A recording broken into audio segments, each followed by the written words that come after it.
हमारे घर के पूर्वज हमको देखकर हमेशा खुश होते हैं, कभी बद्दुआ नहीं देते हैं, कभी बद्दुआ नहीं देते।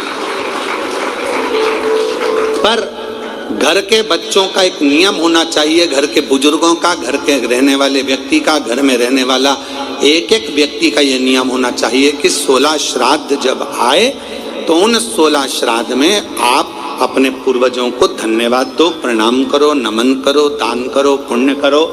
कुछ ना बने तो कम से कम गौ माता को एक रोटी गुड़ रखकर, शक्कर रखकर, मीठा रखकर गौ माता को 16 दिन में एक दिन तो कम से कम गौ माता को रोटी दो, ये श्राद्ध के बाद।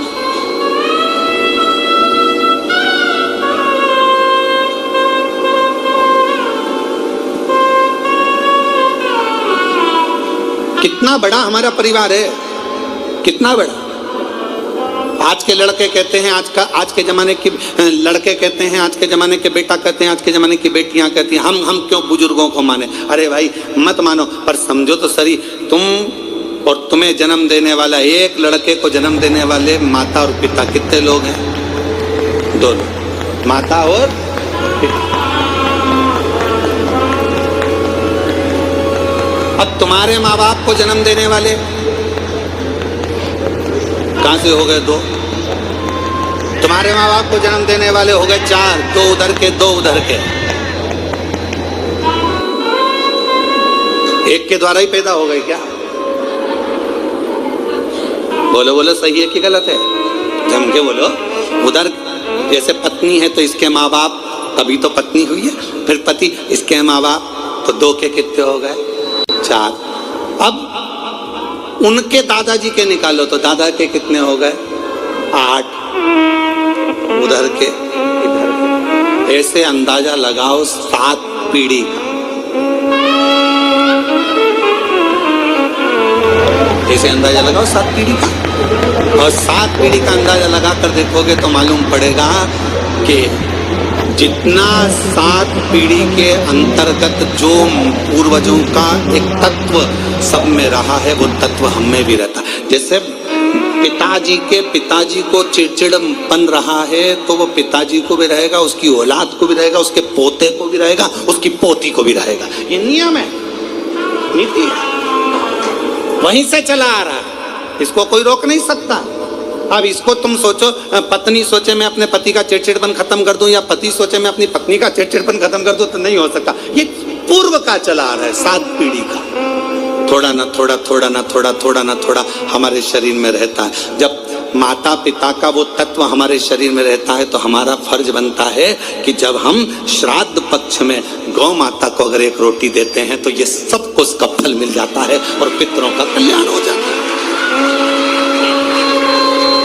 अब हम तो साधारण भाषा में, सजता में, हम क्यों माने? मत मानो, हमें क्या करना? आग लगे बस्ती में, अपन रहे मस्ती में, क्या किसको रोई है चादर तान के, हम क्यों माने? हमें क्या करना? मत करो। वो क्या बोलते हैं? आई डोंट माइंड, हमें क्या करना?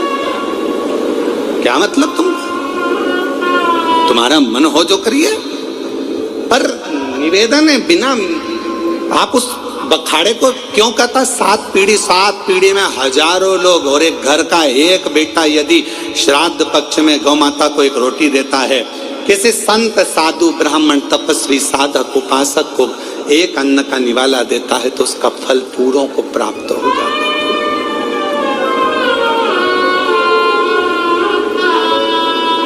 पूरों। और इससे ज्यादा, बेटे से ज्यादा फल एक लड़की, एक बहू को प्राप्त होता है। जब एक लड़की अपनी बहू बनकर आती है, जाती है, तो वो अपने मायके को भी और अपने ससुराल को भी पार करती चली जाती, दोनों की साथ सकती। ये क्यों? शिव महापुराण में मेरी माताएं, मेरी जीजियां इतनी कथा में बैठती हैं, हमसे लोग कहते हैं तुम्हारी कथा में सबसे ज्यादा महिलाएं आती हैं, तो भाई के प्रति उनका प्रेम है, मेरी बहन है, उनकी प्रियता है।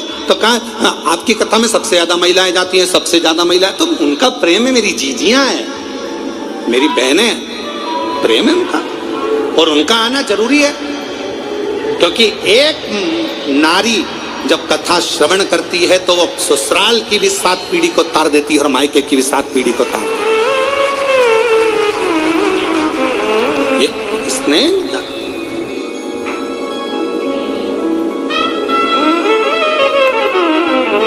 और उनका हृदय वो भाव से जो पुकार रही हैं, भाव से जो भगवत भजन कर रही हैं, उसको प्राप्त कर। महाराज